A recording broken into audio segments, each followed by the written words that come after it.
በስመ አብ ወወልድ ወመንፈስ ቅዱስ አሐዱ አምላክ አሜን።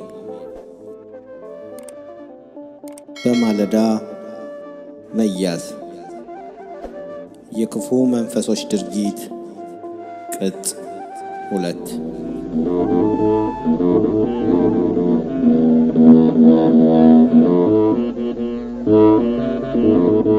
ተጻፈ በአባታችን በመልአከ መንከራት ግርማ ወንድሙ።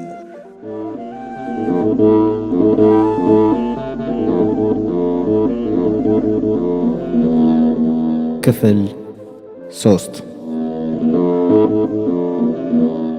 ሐመሮሃ ተረጋሚ ወይም ከግብጽ የወጣ የእስራኤል ሕዝብ። መንፈሱ የሚላክበት ወይም የመንፈሱ ሰለባ ማለትም የሚረገመው ሰው ማለት ነው። በኦሪት ዘኍልቍ ምዕራፍ 22 ቁጥር 12 ላይ እግዚአብሔርም በለዓምን ከእነርሱ ጋር አትሂድ፣ የተባረከ ነውና ሕዝቡን አትርገምም አለው። ባላቅ የላካቸው ሽማግሌዎች የእርግማን ዋጋ ይዘው የዮርዳኖስን ወንዝ ሲሻገሩ በሙሴ በትር የሚመሩትንና ሙሴ መሪያችን ኃይላችን ነው፣ አሮን ካህናችን ነው በማለት የተነሱትን የእስራኤል ሕዝቦች ሊያስረግሙ ሄዱ። ከእግዚአብሔር ጋር ስንቆም የእርግማን መንፈስ ይከተለናል። የወንዝ ዳር የእርግማን ልጆች ከፊታችን ይቆማሉ። በዳዊት መዝሙር 34 በቅንፍ 35 ቁጥር 26 ላይ በመከራዬ ደስ የሚላቸው ይፈሩ ይለናል። መጽሐፍ ቅዱስ እንደሚነግረን መጸለይና መንበርከክ ስትጀምር መንፈሳዊ ዝምታህ እንዲቀጥል ለማድረግ ዲያብሎስ ዕለት ዕለት የሚጥሩ ብዙ የእርግማን ልጆችን ከቤትህ ጀምሮ በደጅህ፣ በመንገድ፣ በወንበርህ ወዘተ ዙሪያ ያስቀምጥልሃል። ወደ እግዚአብሔር ቤት ወደ ስጦታውና በረከቱ ስታቀና ቁም የሚሉ ሰዎች ይነሳሉ። በቂ የእርግማንና የሟርት ዋጋም ይዘው ከፊትህ እንዳንበሳ ያደባሉ፣ ይሸምቃሉ። ታዲያ እንዴት ነው የሚታለፈው? በእኛ ሕይወት ዙሪያ ስንት የእርግማን ልጆች አሉ። በሌላ አቅጣጫ ደግሞ እኛም ብንሆን በመንፈሳዊ ልምድ ያልዳበርን በመሆናችን መንፈሳዊ ሕይወት የሚከብደን ጥቂቶች አይደለንም። ለ20 ደቂቃ መንበርከክ፣ እጃችንን መዘርጋትና መጸለይ የሚከብደን ብዙዎች ነን። ይህንን ከማድረግ ይልቅ 24 ሰዓት ሙሉ በሌላ ባዕድ ሥራ ብንጠመድ እንመርጣለን። በእርግማን መንፈስ ስለተቀደምን ለመንፈሳዊ ሕይወት ክብደት ሳንሰጥ እንደ ዋጋ ያልቆጠርነው ሕይወት ይዘን በክፉ እንመራለን። ለዚህም ቅድሚያ የሰጠነውና ከጠዋት እስከ ማታ ሌሊቱን ጨምሮ የሚያሮጠን ኑሯችን ምስክር ነው። አቤቱ ምሕረትህ በላያችን ትሁን፣ በአንተ እንደታመንን ይለናል መዝሙር 32 በቅንፍ 33 ቁጥር 22 ላይ። ለእግዚአብሔር ሕዝብ የመጀመሪያው ትልቁ ጥቃት የሚሰነዘረው በእርግማን መንፈስ በኩል ነው። ስለሆነም የተባረከ ሕይወትና የቅድስና ኑሮ በተዳከመበት ጉዞና ዘመን ላይ እንገኛለን። በዚህም የተነሳ በየዕለቱ አብረናቸው የምንውላቸው ክፉ መንፈስ ያለባቸው ሰዎች ድርጊት አዚምና ጥላ የሚሆንብን ዕድልና አጋጣሚው የሰፋ ነው። የሽምጥ የሚጓዙ የመናፍስት አደጋዎች እንዳሉ ብዙዎች ገና መረጃ የላቸውም። አብዛኞቹ ጓደኞቻችን ለጸሎትና ለምስጋና የሚያበቃ መንፈሳዊ ጥንካሬ ስለሌላቸው ለመንፈሳዊ ሕይወት ብርታት ምቹዎች አይደሉም። የመናፍቁ መንፈስና የፍልስፍናው ትምህርታችን የእርግማን መንፈስ አካል በመሆኑ የንቀት ትምህርት አስፋፍተዋል። ሌሎቹ የሥራዎቻችን ውጤቶችም በዕለት ኑሮ ላይ ብቻ የተመሠረቱና ከእግዚአብሔር መንፈስ የራቁ በመሆናቸው በረከትን ይዘው የሚመጡ አይደሉም። እግዚአብሔር የለም የሚሉ ሰዎች ስላስተማሩን የእርግማን መንፈሳቸው አዚም ሆኖ ተከትሎን መጥቷል። ይህ የእርግማን የእግዚአብሔርን መለኮታዊ ታላቅ ኃይል በክህደትና በስድብ ቋንቋ ከውስጣችን ሸርሽሮ ወስዶብናል። የእግዚአብሔርን ክብርና ጸጋን በማጣት ተፈትነናል። የእነዚህ ጉድለቶቻችን አጠቃላይ ድምር አመልና በሱስ መንፈስ በመጠመድ በሰው እጅ እና ክፉ ዘመን ላይ እንድንወድቅ አድርጎናል። ይህ ይውደም ያልንበት የእርግማን መንፈስ ውጤት ነው። በመዝሙር 13 በቅንፍ 14 ቁጥር 1 ላይ ሰነፍ በልቡ አምላክ የለም ይላል። በሥራቸው ረከሱ፣ ጎሰቆሉ፣ በጎ ነገርንም የሚሠራ የለም። የሚያስተውል እግዚአብሔርንም የሚፈልግ እንዳለ ያይ ዘንድ እግዚአብሔር የሰው ልጆችን ከሰማይ ተመለከተ። ሁሉ አመጹ፣ በአንድነትም ረከሱ ይለናል።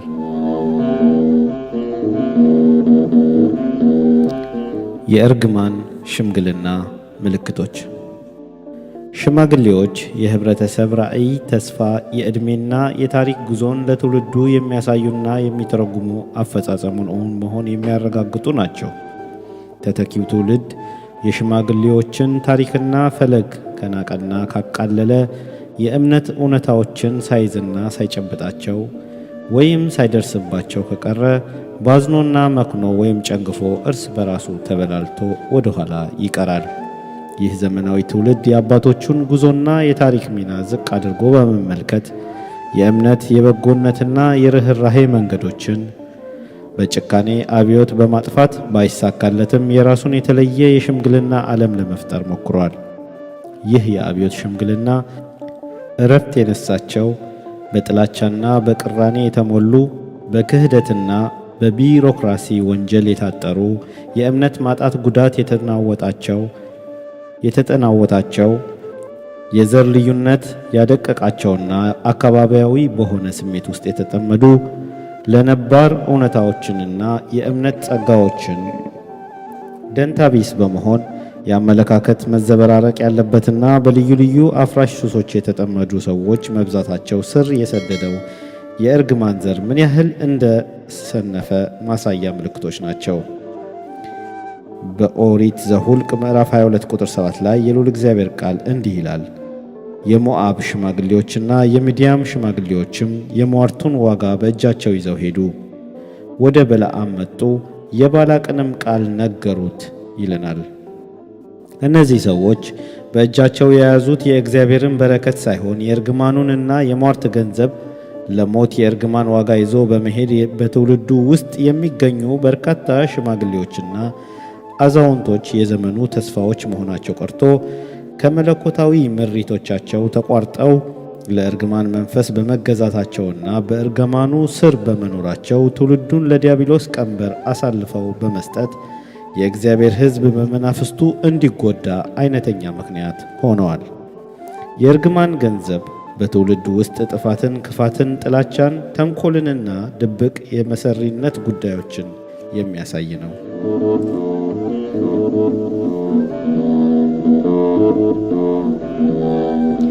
የእግዚአብሔር ራእይ እስኪገባህ ድረስ ጉዞህ በእርግማን መንገድ ነው።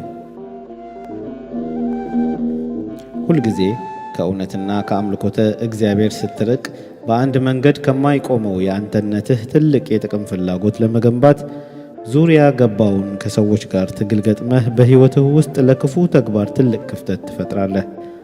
ይህ ወቅት ለእርግማን መንፈስ ሾልኮ መግባት የሚችል ከመሆኑም በላይ በፍጥነት ኑሮህ በክፉ መስመር ላይ ይደራጅና በሌሎች ዘንድ የተከበረ በሚመስል ነገር ግን በጽኑ እርግማን ውስጥ ትመራለህ። በሌላ መንገድ ደግሞ ከእይታህ ውጭ በሆነ ኃይል በስውርና በግልጽ ቁጥጥር ውስጥ ትገባለህ። ከክፉ መንፈስ ሲሆን እይታህ ወይም ርዕዮትህ በተቆጣጠረህ መንፈስ ፈቃድ ይሆናል። ከመልካም መንፈስ ሲሆን ደግሞ ርዕዮትህ ወደ ተገለጠ ራእይ ያደርጋል። ለሌሎች በረከት የምትሆንበትን ጸጋና ሞገስ በሁለት መንገድ ታሳያለህ። አንዱ በዘመንህ ላለው ትውልድ የእግዚአብሔርን ክብር ታሳያለህ። ሁለተኛው ደግሞ ለመጪው ትውልድ የሕይወትህን የቅድስና አሻራ ከተከበረ ራእይና የደህንነት መንፈስ ጋር ታወርሰዋለህ። የማቴዎስ ወንጌል ምዕራፍ 5 ቁጥር 5 ላይ የዋሆች ብፁዓን ናቸው ምድርን ይወርሳሉና። ነገር ግን ይህ ራእይ እስኪገባህ ድረስ ያለው ሂደት የሌሎችን ጉዞ ለማዳፈን እንድትነሳ ክፉ ኃይል እረፍት ይከለክልሃል። ለጥቅምና ለክብርህ ባለህ ፍላጎት ውስጥ የክፉ መንፈስ አገዛዝ ሕይወትህን ወይም አንተን ተመሳስሎ ይጋራል። በለዓም ለዚህ ታላቅ ምሳሌ ሊሆነን ይችላል። ሥራው ሙሉ በሙሉ እርግማን ነውና። እርግማን ጊዜ ካገኘ ክብር፣ ሀብትና ሥልጣን እስከ መሆን ይደርሳል። ፍጻሜው ግን ከእግዚአብሔር ሕዝብ በታች በግዴታ በጌታ ፍርድ ይታገዳል። እግዚአብሔር የበለዓምን እርግማን ሲያቆም በለዓም እንዲህ አለ። እግዚአብሔር ያልረገመውን እንዴት እረግማለሁ? እግዚአብሔር ያልተጣላውን እንዴት እጣላለሁ? በአምቦች ራስ ላይ ሆኜ አየዋለሁ፣ በኮረብቶችም ላይ ሆኜ እመለከተዋለሁ። እነሆ ብቻውን የሚቀመጥ ሕዝብ ነው፣ በአሕዛብም መካከል አይቈጠርም። የያዕቆብን ትቢያ ማን ይቈጥራል? የእስራኤልንስ እርቦ ማን ይቈጥራል? የጻድቃን ሞት እኔ ልሙት፣ ፍጻሜም እንደነርሱ ፍጻሜ ትሁን ይለናል በኦሪት ዘኍልቍ ምዕራፍ 23 ከቁጥር 8 እስከ 10። እዚህ ላይ እናስተውል። እግዚአብሔር ያልረገመውን እንዴት እረግማለሁ? ከከፍታ ላይ ሆኜ አየዋለሁ ነው ያለው። እግዚአብሔር ለሌሎች የሚያሳየው አለው። አንተን ሲያከብርህ ሲወድህና ሲያፈቅርህ ጠላቶችህና ረጋሚዎችህ እንቅፋት የሚሆኑብህ ሁሉ ሞገስህን ከመፍራታቸው የተነሳ መጨረሻ ላይ የእርግማን ሥራቸው በመጥላት አንተን እያዩ ስለ ፍጻሜያቸው እንዲህ ይላሉ፣ ፍጻሜ እንደ እነርሱ ፍጻሜ ትሁን። እግዚአብሔር የሰጠህ ክብር ይመኙታል። ሊረግም የመጣው በለዓም ከናካቴው ጸለየ፣ እግዚአብሔርም ሰማው። ለመጀመሪያ ጊዜ የጌታን ልደት ለማየትና የአምልኮት ስግደት ለማቅረብ የበለዓም ዘሮች ሰብአ ሰገል ሆኑ። የለመኑትን የማይነሳ የነገሩትን የማይረሳ እግዚአብሔር የበለዓምን ጸሎት በአርያም አምባ በበለዓም ትውልድ ልቦና ውስጥ አቆይቶ የእስራኤል ትውልድ የጌታን ልደት ሳያውቁ ሰብአ ሰገል የአባታቸውን የማየት ናፍቆት በማየትና በመስገድ በአምልኮት ፍቅር በሕይወታቸው በመንበርከክ ተርጉመው ገለጹት። የበለዓም ራእይ ሲቀጥል በኦሪት ዘኍልቍ ምዕራፍ 24 ከቁጥር 15 እስከ 17 ላይ እንዲህ ሲል ይነግረናል። ምሳሌውንም ይመስል ጀመረ፣ እንዲህም አለ። የቢዖር ልጅ በለዓም እንዲህ ይላል፣ ዓይኖቹ የተከፈቱለት ሰው እንዲህ ይላል። የእግዚአብሔርን ቃል የሚሰማ የልዑልንም ዕውቀት የማያውቅ ሁሉን የሚችል የአምላክ ራእይ የሚያይ የወደቀው ዓይኖቹም የተከፈቱለት እንዲህ ይላል፣ አየዋለሁ፣ አሁን ግን አይደለም፣ እመለከተዋለሁ፣ በቅርብ ግን አይደለም። ከያዕቆብ ኮከብ ይወጣል፣ ከእስራኤል በትር ይነሳል በማለት ስለ ነገው አርቆ ተመለከተ። የራእይ ዋነኛ ዓላማ የዛሬን ባርኮት ለነገው መግለጥ ተስፋ ሆኖ የህሊና ዕረፍት እንዲኖርህ የሚያግዝ ነው። ከወንዝ ዳር በጥንቆላና በእርግማን መንፈስ ውስጥ ይኖር የነበረው የፋቱራው ወንዝ ሟርተኛ ተለውጦ የእስራኤል ሕዝብ አኳኋን ያላየውን ያዕቆብ ለራሱ ለእስራኤልና ለእስራኤል ትውልድ አሻግሮ የሚመለከትበትን የእግዚአብሔር መንግሥት ዓይን ተሰጠው። ዓይኖቹ የተከፈቱለት ሰው እንዲህ ይላል፣ የእግዚአብሔርን ቃል የሚሰማ የልዑልንም ዕውቀት የሚያውቅ ሁሉን የሚችል የአምላክን ራእይ የሚያይ የወደቀውንም ዓይኖቹም የተከፈቱለት እንዲህ ይላል፣ አየዋለሁ፣ አሁን ግን አይደለም። ኦሪት ዘኍልቍ ምዕራፍ 24 ከቁጥር 15 እስከ 17።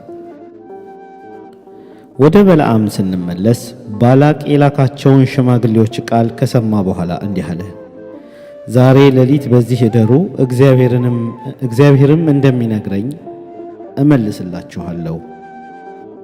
ኦሪት ዘኍልቍ ምዕራፍ 22 ቁጥር 8 አላቸው። ረጋሚው የወንዝ ዳር የእርግማን ባላባት የሆነው ሰው ፈርቶ የእግዚአብሔር ስም ጠራ። የእግዚአብሔር መንፈስ የሞዓቡን ንጉሥ ቀድሞ በረጋሚው ሰው ላይ አደረ። እግዚአብሔርም በለዓምን ከእነርሱ ጋር አትሂድ፣ የተባረከ ነውና ሕዝቡንም አትርገምም አለው። በለዓም ሲነጋ ተነስቶ የባላቅን አለቆች ከእናንተ ጋር እሄድ ዘንድ እግዚአብሔር አልፈቀደምና ወደ ምድራችሁ ሂዱ አላቸው። የሞዓብም አለቆች ተነሱ፣ ወደ ባላቅም መጥተው በለዓም ከእኛ ጋር ይመጣ ዘንድ አልፈቀደም አሉት። ኦሪት ዘኍልቍ ምዕራፍ 22 ከቁጥር 12 እስከ 14። ባላቅም ከፊተኞቹ የበዙ የላቁ የከበሩና በሟርት ኑሮ የሰለጠኑ የሚያስፈሩ ሌሎች አለቆችን እንደገና ወደ በለዓም ላከ። እነርሱም የሴፎር ልጅ ባላቅ ክብርህን እጅግ ታላቅ አደርገዋለሁና የተናገርከውንም ሁሉ አደርግልሃለሁና እባክህ ወደ እኔ ትመጣ ዘንድ ምንም አይከልክልህ፣ እባክህና ይህንን ሕዝብ ርገምልኝ አለ ብለው ነገሩት። ኦሪት ዘኍልቍ ምዕራፍ 22 ከቁጥር 16 እስከ 17። በለዓምም ለባላቅ ባሪያዎች እንዲህ ሲል መለሰ። ባላቅ በቤቱ የሞላውን ወርቅና ብር ቢሰጠኝ በትንሹ ወይም በትልቁ ቢሆን የአምላኬን የእግዚአብሔርን ቃል እተላለፍ ዘንድ አይቻለኝም አለ። ዘኍልቍ ምዕራፍ 22 ቁጥር 18። የሟርት ገንዘብና ዋጋ የእግዚአብሔር የሆነውን ሕዝብና መንፈሳዊ ተስፋ ሊያሸንፍ አይችልም። በእስራኤልም ላይ ሟርት የለም። ዘኍልቍ 23 ቁጥር 23። እነሆ እስራኤልን የሚጠብቅ አይተኛም አያንቀላፋም። መዝሙር 120 በቅንፍ 121 ቁጥር 4 ላይ። እግዚአብሔር ስሙ የተመሰገነ ይሁን። የወንዝ ዳሩ የእርግማን ኑሮ ባላባት የአምላኬን ቃል በወርቅ አልለውጠውም አለ። የማይረገመውን አልረግምም። ዛሬ ክብር፣ ሥልጣን፣ ገንዘብና ወርቅ በእግዚአብሔርና በእግዚአብሔር ሕዝብ ፊት የእርግማን ዋጋ ሊሆኑ አይችሉም። እግዚአብሔር የባረከውን የንጉሥ ስጦታ አይለውጠውም አለ። በለዓም ወርቅና ብር የንጉሡ ክብርና ኃይል አይለውጠኝም አለ። እስከ ዛሬ ንግሥናውን አክብሬ በእርግማን ኃይል እየረገምኩ ጠብቄ ኖሬያለሁ። አሁን ግን እኔ የእርግማን ኃይል የለኝም፣ አምላኬ ነግሮኛልና አልችልም አለ። በመዝሙር 144 በቅንፍ 145 ቁጥር 20 ላይ የልዑል እግዚአብሔር ቃል እንዲህ ይለናል። እግዚአብሔር የሚወዱትን ሁሉ ይጠብቃል፣ ኃጢአተኞችንም ሁሉ ያጠፋል ይለናል። በኦሪት ዘኍልቍ ምዕራፍ 22 ከቁጥር 5 እስከ 6 ላይ ከሰፈረው አምላካዊ ቃል ተነስተን የእርግማን መንፈስ ዕቅድና ዝግጅት ዋና ዋና ነጥቦች በአጭሩ ለማጠቃለል የጠላት ዓላማ። ጠላት እርግማኑን በአጭር በመካከለኛና በረጅም ጊዜ ዕቅድ በመከፋፈል ዓላማውን ተግባራዊ ለማድረግ እረፍት ሳያምረው ታክቲክና ስትራቴጂ ነድፎና የጥፋት ሂሳቡን አስልቶ ሂደቱን እየመራና አፈጻጸሙን እየተከታተለና እየተቆጣጠረ ወደ መጨረሻው ግቡ ያመራል። ልወጋቸውና ከምድሪቱ ላሳድዳቸው እችል እንደሆነ እባክህና እርገምልኝ። የእርግማን ትርፍ። ጠላት በእርግማን መንፈስ ከትውልድ ወደ ትውልድ እየተሸጋገረ በመሄድ ብዙ ሰዎችን ለመጉዳት ከሚያስችለው ጥቃቱ ከፍተኛ ትርፍ ሊያገኝ እንደሚችል ያውቃል። አንተ የመረቅከው ምሩቅ የረገምከው እርጉም እንደሆነ አውቃለሁና። መሪነት ሁል ጊዜ የራሱን አይነ ስውርነት የሚያበጅና ቶሎ ወደ እርግማን የሚጓዝ የእልህኝነትና የእብሪት ኃይል መግለጫ ለመሆን የሚቸኩል የሥልጣን ሱስ ነው። የመሪነት ክፉ ጎን በመንፈሳዊ እምነት ላይ ታሪካዊ የጥላቻ ቅራኔ ላይ ሲያተኩር የማያውቀውን ዓለም ተስፋ በማድረግ በሟርት መንፈስ የመምራት ፈተና ውስጥ ይወድቃል። የባላቅና የበለዓም ግንኙነትም ይህንን የሚያንጸባርቅ ነው። ሐመሮሃ የእርግማኑን ቃል ለመለወጥ በእግዚአብሔር ክብር ጸጋና ሞገስ ስትሸፈን የጠላትህ የእርግማን ኃይልና ቃል በስጋት በፍርሃትና በእይታ በኩል የአመለካከት ውድቀት ስለሚገጥመው የእግዚአብሔር የጥበቃው ብርሃን ስለሚያስፈራው ስጋቱን ጠላት እንዲህ ሲገልጽ ትሰማዋለህ። እነሆ የምድሩን ፊት ሁሉ ሸፈነ፣ በአቅራቢያችንም ተቀምጧል። የእርግማን መንፈስ ለማጥፋት እንደ እስራኤላውያኑ ከግብፅ የፈርዖን የሥጋና የመንፈስ ባርነት በቅድሚያ የእግዚአብሔርን ኃይል ይዞ አምልጦ መውጣት ያስፈልጋል። እነሆ ከግብፅ የወጣ ሕዝብ አለ።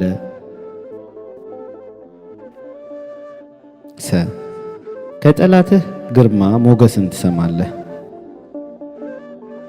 እርግማኑንና መንፈሱን ሳትፈራ በጠላትህ ደጅና በር ላይ እየዋልክና እያደርክ እግዚአብሔርን ይዘህ ስትጓዝ ጠላት ራሱ ይህ ሕዝብ ከእኔ ይበልጣልና በማለት በእግዚአብሔር ተስፋ የታተመውን የአንተን ግርማ ሞገስ ይመሰክራል። ምድር ሆይ እግዚአብሔር ታላቅ ነገር አድርጓልና አትፍሪ። ኢዮብ ምዕራፍ 2 ቁጥር 21።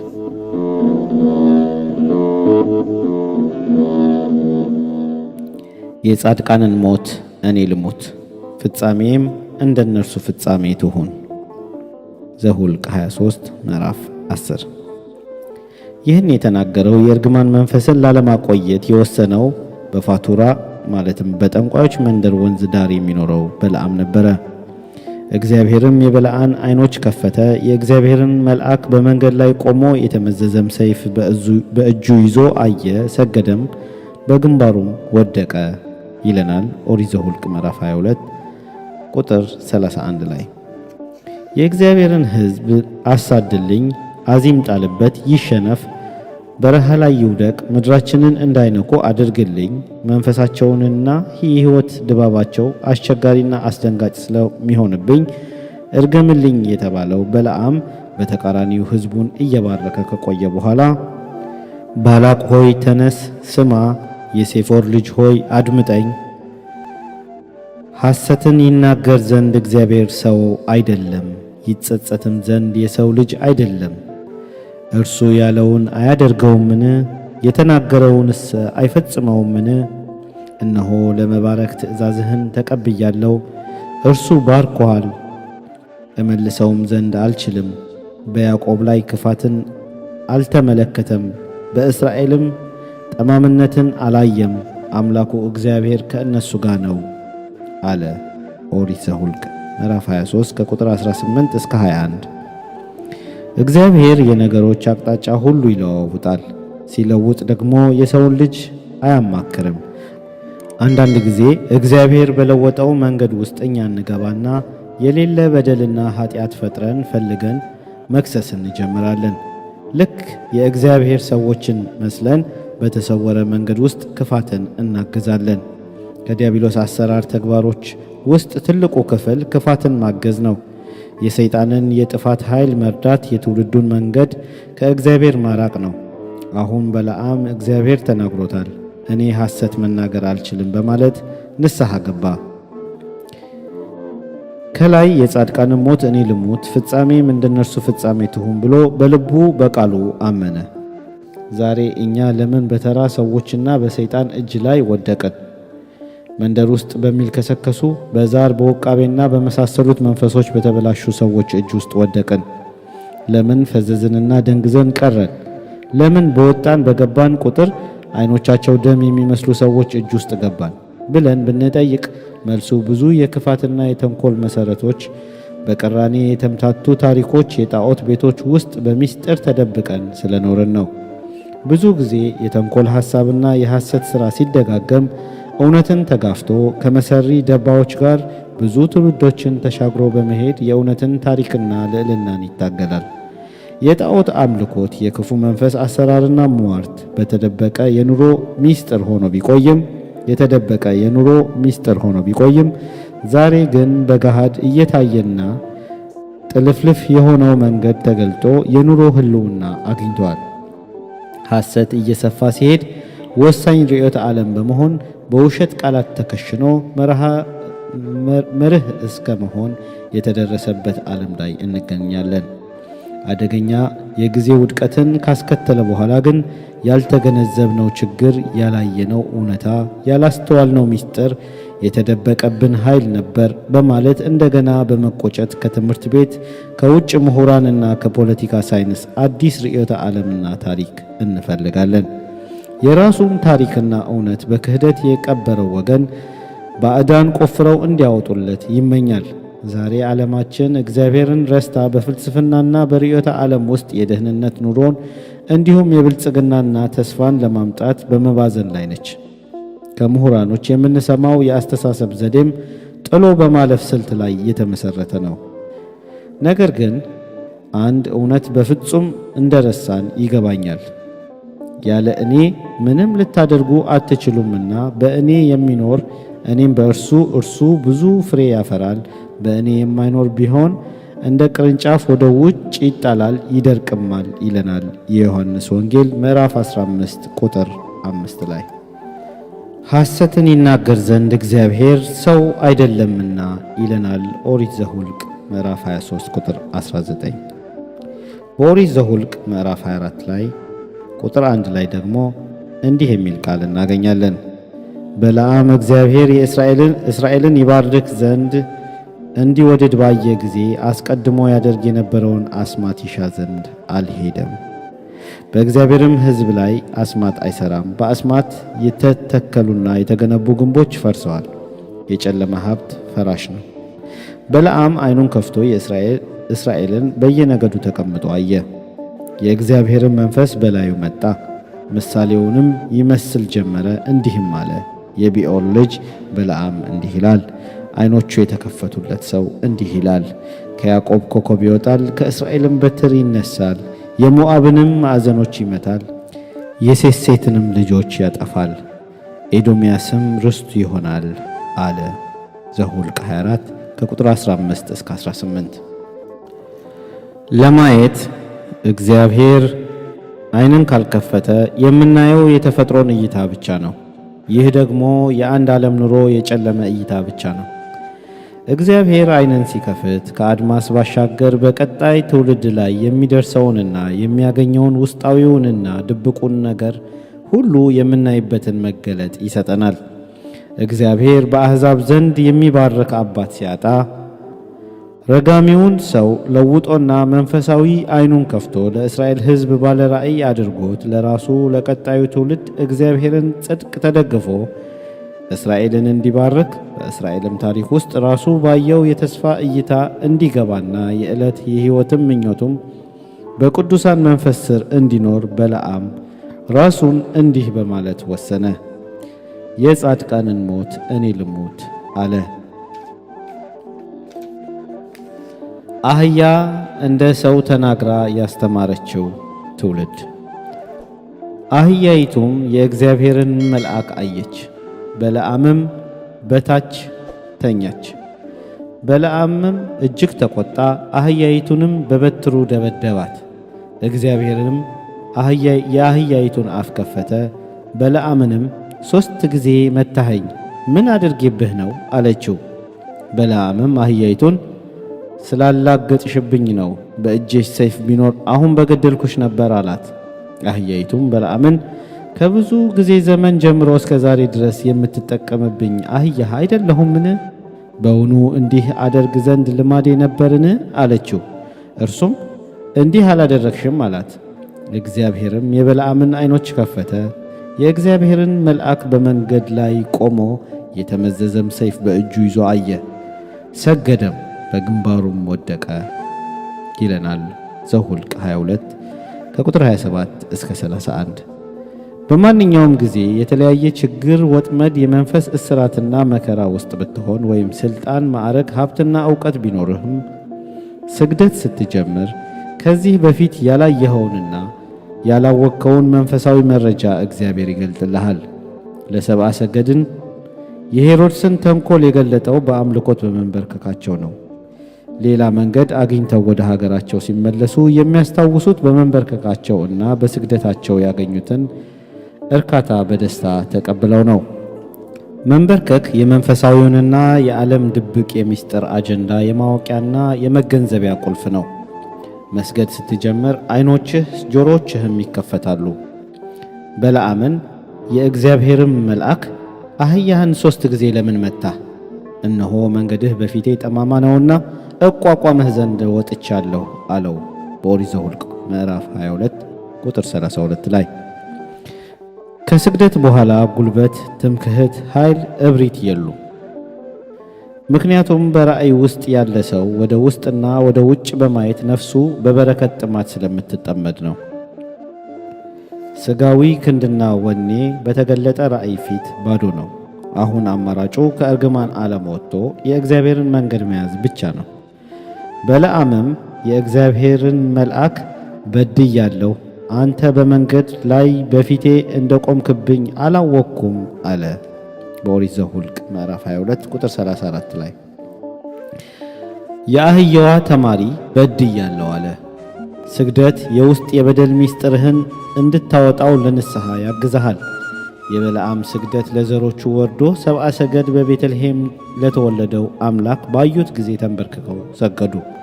የአህያዋ ተማሪዎች የአባቶቻቸውን አደራ አይረሱም። ከራሱና ከዘሩ ላይ እርግማንን ለማቆምና የእርግማንን ኃይል ለመሻር በለዓም በራእይ ውስጥ ማለፍ መሠረታዊ ግዴታ ነበረ።